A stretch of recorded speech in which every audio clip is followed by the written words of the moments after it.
Muli, mapagpalang umaga po sa ating lahat. Magandang umaga, Pastor. Bilang mga tao, meron tayong mga iba't ibang responsibilidad na ginagampanan. Lahat tayo ay nabubuhay ng may responsibilidad. At ang mga responsibilidad na ito ay naroon kung saan tayo kumakaloob. Halimbawa, sa pamilya, may responsibilidad tayo na gumampa ng mga gawain sa bahay at tumugon sa pangangailangan ng pamilya kung kinakailangan. Kung ikaw ay isang magulang, responsibilidad mong magtrabaho o maghanap buhay para matugunan yung mga pangangailangan ng iyong mga anak, ng iyong pamilya. Responsibilidad mo na pamahalaan ang bawat aspeto ng inyong pamilya. Kung ikaw ay isang anak, responsibilidad mo mag-aral ng mabuti, no? Gumampan, tumulong sa mga gawaing bahay, no? Mag-aral ng mabuti upang hindi masayang yung pinagtutustos sa iyo ng magulang, di ba? Magkaroon ng magandang profesyon upang sa ganun makatapos kayo at magkaroon ng magandang profesyon o trabaho. At kung maaari, makatulong din sa pamilya o makapaghanda sa pagbuo ng sariling pamilya sa hinaharap. Kung ikaw ay estudyante, responsibilidad mong sumunod sa mga alituntunin ng inyong paaralan. No? Bilang mamamayan ng ating bansa, may responsibilidad din tayong sumunod sa mga batas na ipinatutupad ng ating pamahalaan. No? Isa sa mga responsibilidad nga natin ay ang magbayad ng buwis para may pondo ang ating bayan para matugunan yung mga pangunahing serbisyo at panlipunan. Yun po yung gamit ng buwis, hindi para ibulsan ng mga nasa pamahalaan. No? Ganun yung ating responsibilidad. Sa ayaw at sa hindi, sa ayaw sa gusto mo, nagbabayad ka ng buwis. Kahit bumili ka lang dyan sa tindahan, nakapag-ambag ka na sa kaban ng bayan. Kasi may patong yan na buwis. Yun yung ating responsibilidad at ambag sa ating bayan. Kung ikaw ay isang public official, responsibilidad mong protektahan at pangalagaan ang karapatan ng mga taong iyong nasasakupan. So, sa makatuwid, no? Lahat ng aspeto kung saan ka naroon, nakapaloob, laging meron ka akibat ng responsibilidad. Hindi ka naman laging bigay lang ng bigay doon eh. Meron malamang natatanggap ka rin doon. Sa pamilya, may natatanggap kang pagkalinga. Sa pamayanan, may natatanggap ka dapat na serbisyong panglipunan.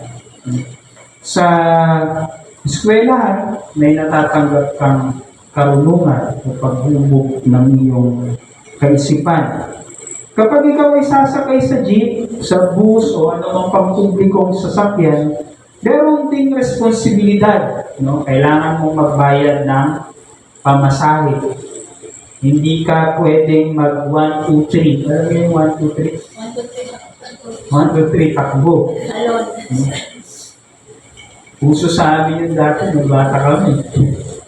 Kasi pinapambili na namin ng pagkain ng yung aming pamasahe.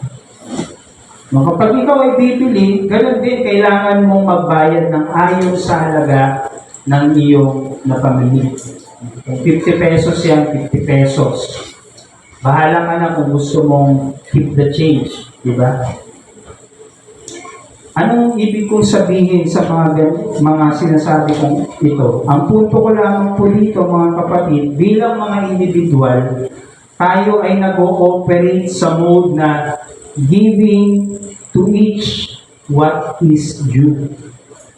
Sa Tagalog, pagbibigay sa bawat isa kung ano ang nararapat. Hindi pwede kasi tanggap ka lang ng tanggap tapos wala kang ibinibigay. Pagiging gahaman yun. Katulad nga nung naging sermon ko, naging message ko ng mga nakaraang linggo, diba? Alam niyo ba, sa ancient Greek, kasi dyan nagmula yung mga philosophy na ating natututunan ngayon. Sa ancient Greek, yun yung kahulugan ng salitang justice. Giving to each what is due. Yun yung ibig sabihin ng justice. O sa Greek, dahil kayo sune. Hindi po yun hindi yun Korean. Greek yun. Dahil kayo sune. Sabi niya, dahil kayo sune. Hindi yun Korean, Greek yun. No? Justice ang ibig sabihin yun. Justisya. Katarungan. No? Giving to each what is due. Pagbibigay sa bawat isa kung ano ang nararapat. Sa makatuwid, ginagawa natin ang mga bagay na binabanggit natin kanina sapagkat yun yung nararapat. No? Yun yung makatuwiran. Yun yung makatarungan. Subukan mong hindi gawin yung isang responsibilidad mo. Anong tingin mo mangyayari? Tiyak magkakagulo. Tiyak meron yung kaakibat na consequence. May mga ibang bagay na maapektuhan ka pag ginawa mo yun. Kaya ang nararapat nating ibigay para sa Diyos, kung tutumbukin natin yung idea na giving to each what is due, pagbibigay sa bawat isa kung ano ang nararapat. Ano ba ang nararapat para sa Diyos? Ano ang nararapat para sa Diyos? Madalas sa usaping ito, pumapasok ang paghahandog. No? Pag pinag-usapan yung, ano yung nararapat natin ibigay sa Diyos? Pumapasok yung usapin ng paghahandog. Sa ating simbahan, meron tayong 3 uri ng paghahandog. May 3 uri tayo ng handog. Alam niyo yun? Ano yung una? Time. Ha? Time. Time? Tama yung letter eh. Pero mali yung word. Ano ba? Time. Time. Ikapu. Yun yung una. Noong una, ikapu. Ano yung ikapu? Yun yung ika-10 bahagi, 10% ng ating kabuwang kinikita. O yung halaga na ating natatanggap o nalilikom. No? Yun yung 10% nun, yun yung inihahandog natin sa Diyos. Ito yung required na handog. Required yun at hindi optional. Take note of that, mga kapatid. Required yun, hindi optional. Sapagkat ito yung pangunahing pinagkukunan ng pangangailangan ng ating iglesia para makatugon sa kanyang ministeryo. Pag hindi nga tayo nagbayad ng buwis, kung tayo kumikita ng malaki at kailangan nating magbayad ng buwis, subukan yung hindi magbayad, nahabulin kayo ng BIR. Bakit?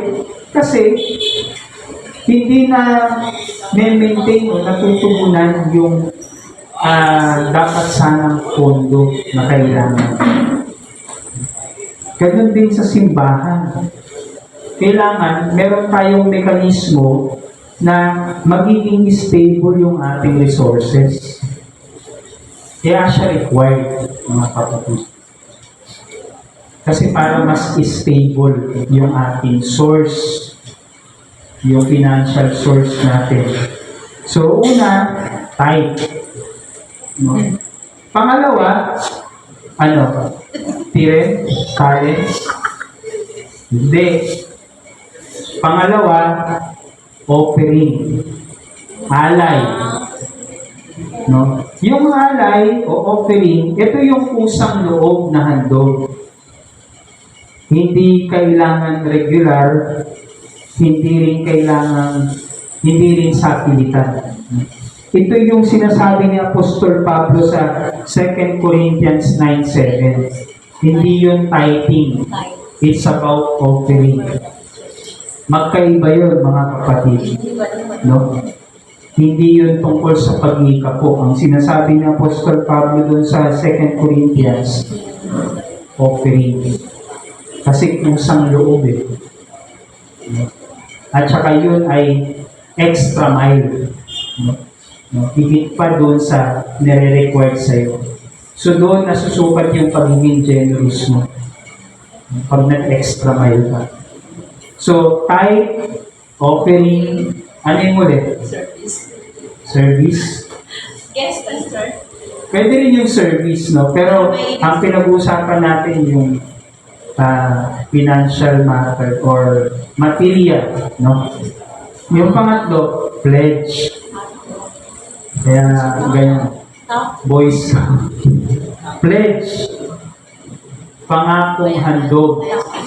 Anong pinagkaiba niya doon sa dalawa, no? Yung pledge, pangakong handog, pareho din, no?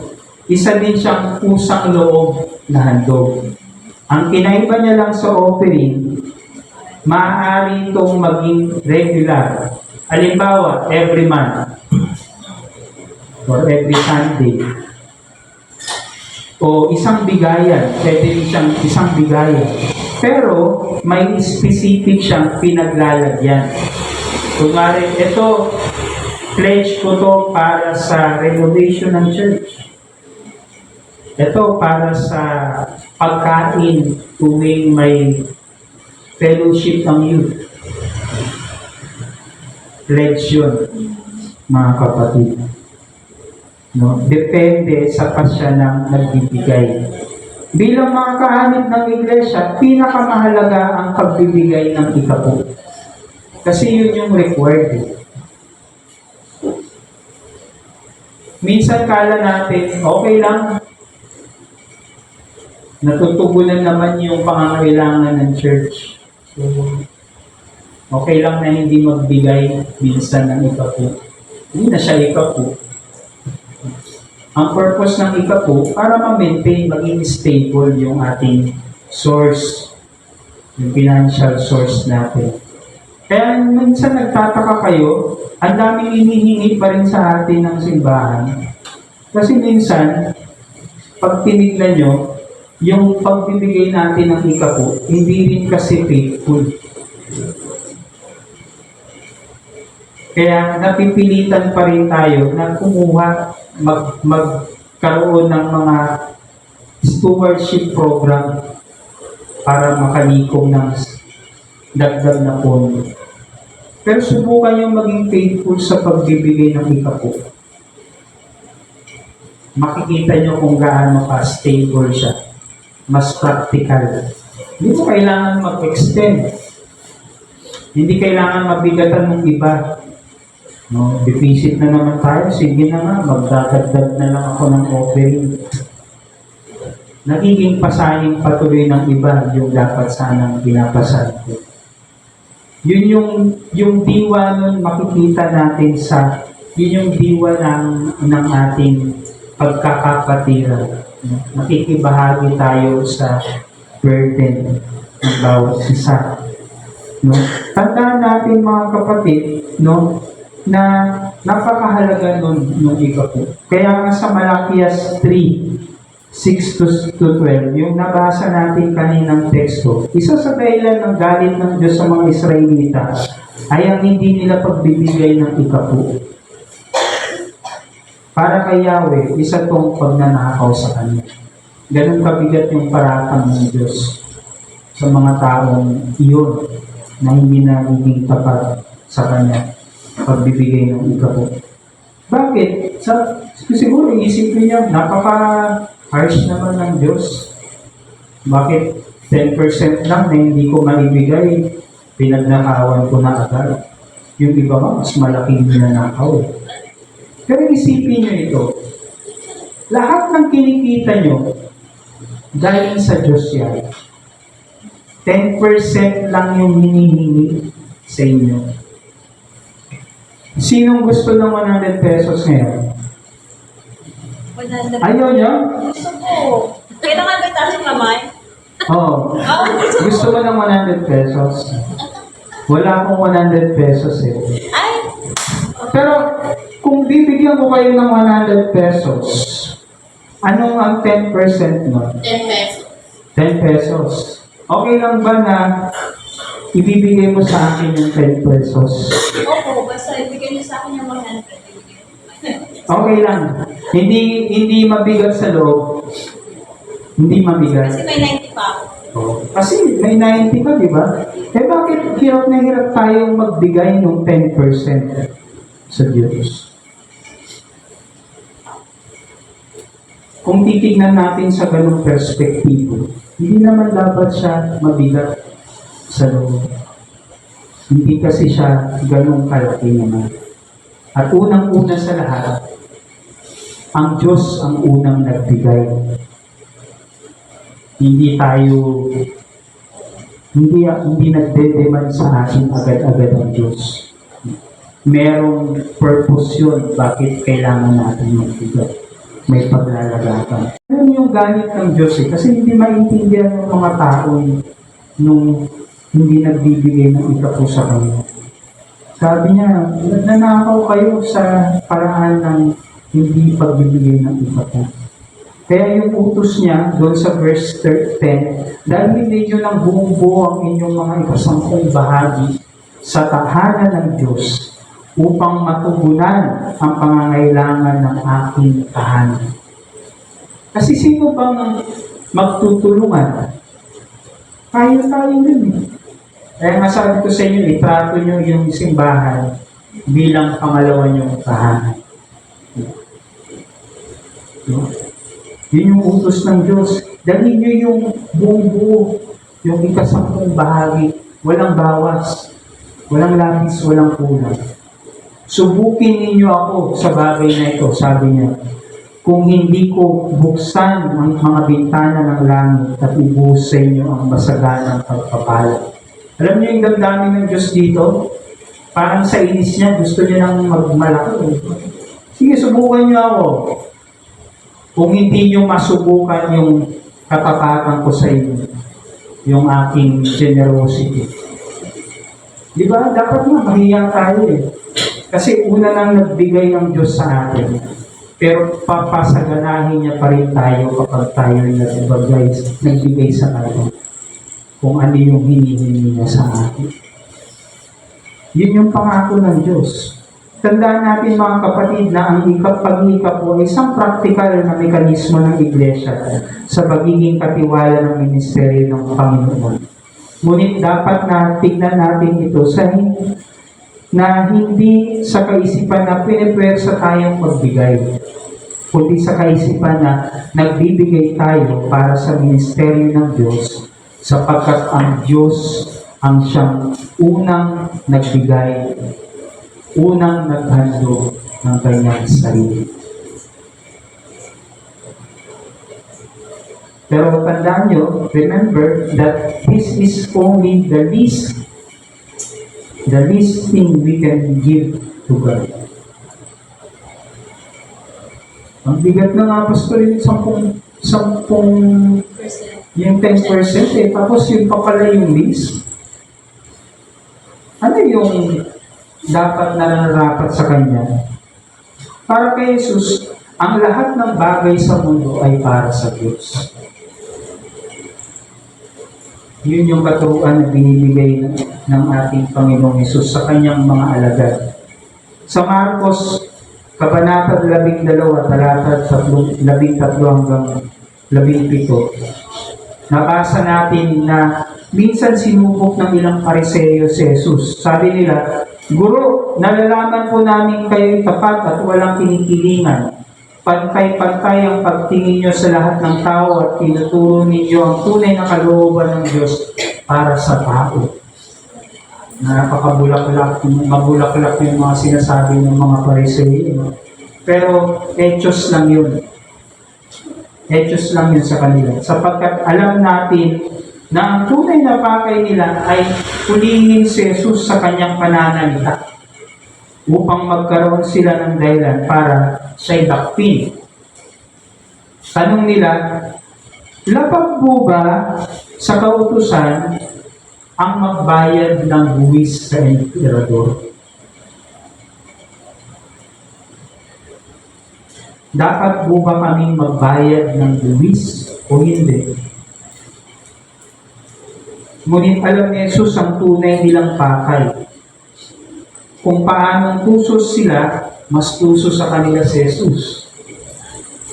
Alam ni Jesus na kapag sinabi niyang hindi nararapat magbayad ng buwis sa emperador dahil isang kataksilan sa kanila ang magpailalim sa pamamahala ng kanilang pananakot. Alam niya, kapag sinabi niya yon, may magagalit sa kanya. Magagalit sa kanya yung mga tagasunod ni Herodes na alipores ng emperador at aakusahan siyang rebelde, kumakalaban sa emperador o sa Imperyong Romano. At kapag sinabi naman niya, nararapat lamang magbayad ng buwis sa emperador, may magagalit din sa kanya. Kasi, para sa mga Hudyo, hindi dapat magbigay. Pag sinabi niyang magbabayad kayo ng buwis, dapat magbayad kayo ng buwis sa emperador, ituturing naman siyang isang taksil, isang kaaway ng mga Hudyo, lalo na ng mga Pariseo. Yung mga tagusunod ni Herodes, tawag sa kanila Herodians, saka yung mga Pharisees, magkaaway yan. Pero sa pagkakataon dito, magkasundo sila. Ang pareho nilang pinagkakasunduan, ayaw nila kay Jesus. Kaya, yun nangyari. Bilang tugon, humingi si Jesus ng isang salaping pila, o tawag nila denaryo. Alam natin yung halaga ng isang denaryo, di ba? Yun ay 1 day wage ng isang ordinary worker sa panahon ni Jesus. Malaki ng halaga yun. No? Nasa 500 to 600 pesos sa panahon natin yun. Humingi siya ng isang denaryo. Nasabi niya doon sa mga nagtatanong sa kanya, kaninong larawan at pangalan ang nakaukit dito? E sa panahon nun, uso yung nilalagay yung sa mga barya nila, yung larawan ng emperador. Nakalagay doon, Augustus Caesar, Son of God. Totoo yun. Alam niyo ba, yung Son of God is political title sa panahon na yun. Ang mga hari, ang mga emperador noong unang panahon, tinitignan o kinikilala bilang anak ng Diyos. Kaya kapag ikaw ay isang hari, makapangyarihan ka. Ganun sila umasta. Kasi representative ka ng Diyos doon sa mga taong nasasakupan ng iyong imperyo. Kaya nung tinanong niya, kaninong larawan to? Kaninong larawan at pangalan ang nakaukit dito? Sabi nila, kay Caesar po, sa emperador. Sabi ni Jesus, kung gayon, ibigay ninyo sa emperador ang para sa emperador at sa Diyos ang para sa Diyos. Hindi ito tungkol sa paghiwalay ng simbahan at estado, mga kapatid, o pamahalaan, gaya ng inaakala ng marami. Tungkol ito sa kung ano ang nararapat na ibinibigay natin sa pamamahala ng tao at sa Diyos. Sinasabi ni Jesus, ibigay ninyo sa emperador ang para sa emperador.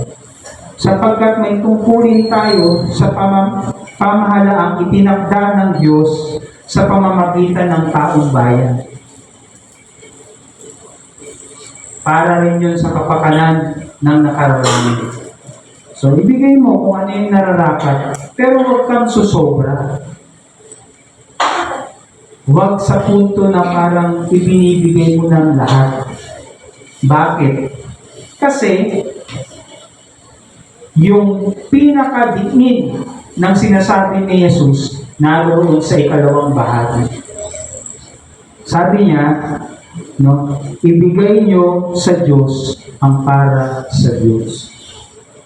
Ibig sabihin lamang nito na kapag ibinigay na natin para sa Diyos ang para sa Kanya, wala nang matitira kahit isa para sa emperador. Sapagkat maging sila na nasa kapangyarihan ay nasa ilalim at may pananakutan din sa Diyos. Kung meron man tayong dapat pagbigyan ng lahat-lahat ng meron sa atin, sa Diyos lamang. Hindi sa kung sino mga Poncio Pilato.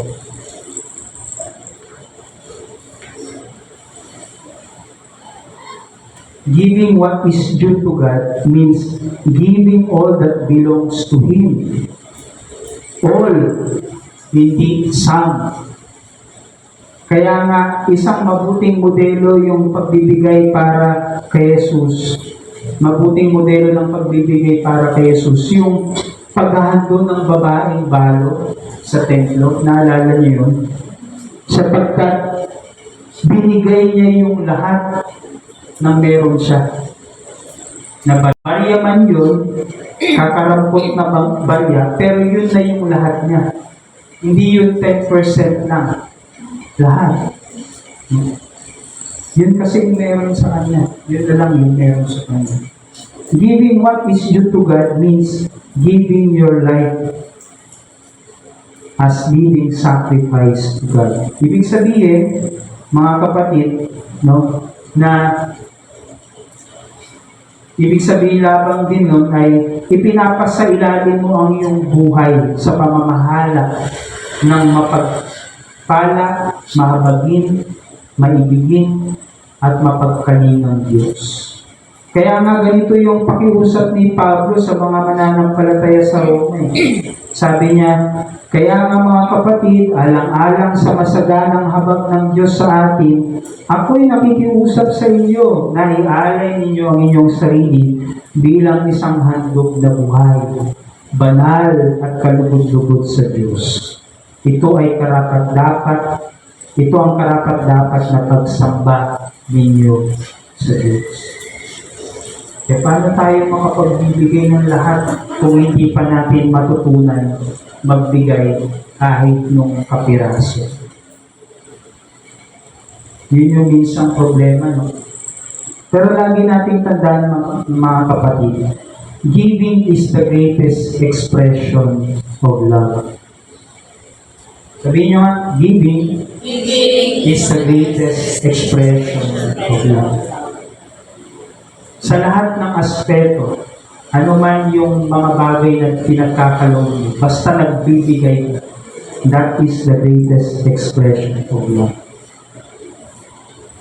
Nakapaloob tayo sapagkat nakapagkakaloob tayo sapagkat pinagkalooban tayo ng Diyos.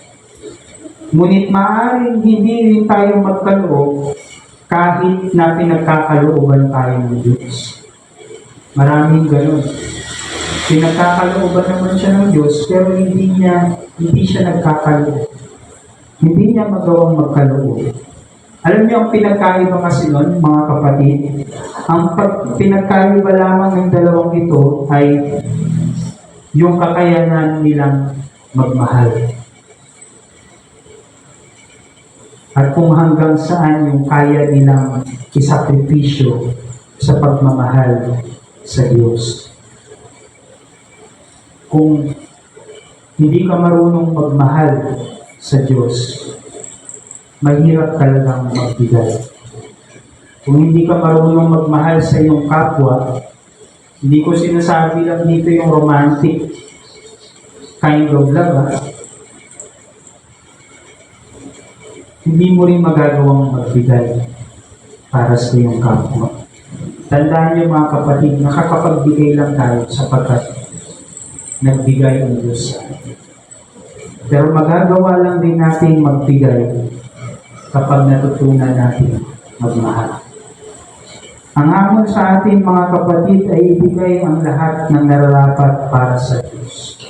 Maunawaan nawa natin na wala tayong pagmamay-ari sa mundong ito. Tayo ay pagmamay-ari ng nanglikha. Wala tayong pagmamay-ari, pero tayo ay pagmamay-ari ng Diyos. Magkaloob tayo sapagkat tayo yung unang pinagkalooban ng Diyos. Magkaloob tayo tanda ng pag-ibig natin sa Diyos. Magkaloob tayo sapagkat nararamdaman natin ang malalim na pag-ibig ng Diyos sa atin. Lumalim nawa ang karanasan natin sa pag-ibig ng Diyos upang turuan tayo ng tapat at buong pusong pagkakaloob. Amen.